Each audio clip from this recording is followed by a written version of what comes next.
Batang atleta na iyak matapos bigyan lamang ng 3,000 para sa gintong medalya na nakuha niya. Pero bago ang lahat, kung ikaw ay bago sa aking channel, huwag kalimutan na mag-subscribe at i-click ang notification bell for more trending news.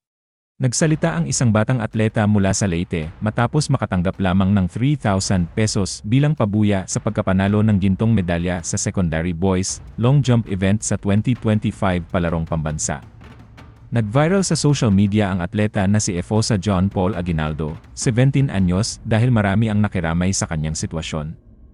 Ang motivational speaker na si Rendon Labador ay nakipag-ugnayan kay Aguinaldo sa pamamagitan ng isang post sa Facebook na nagpahayag ng kanyang pagkadismaya sa kawalan ng suporta para sa atleta.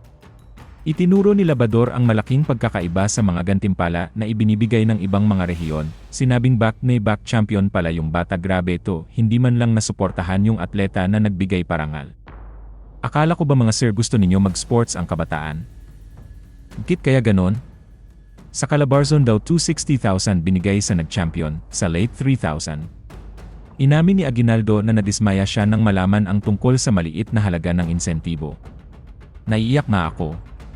Sa ibang region, 200,000 niya bigay, tapos sakin 3,000 lang. Sobrang pagod kaya ng training. Nawalan ako ng gana, pero nagpursigi pa rin ako manalo.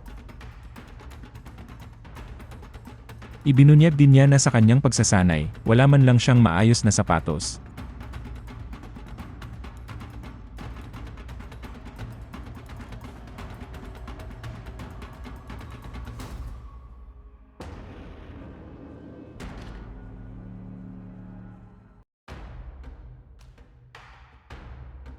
Sa kabila ng lumalaking atensyon sa social media, wala pang pahayag ang pamahalaang panlalawigan ng Leyte hinggil sa sitwasyon ni Aguinaldo.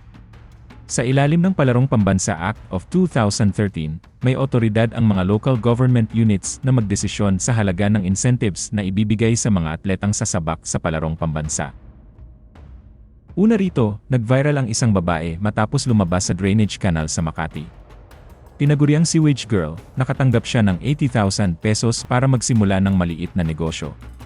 Itinuring pa siya ni SV Secretary Rex Gatchalian bilang potensyal na ambasador at honorary social worker.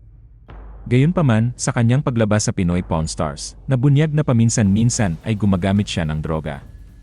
Kalaunan ay inalok siya ng SV ng tulong para sa rehabilitasyon.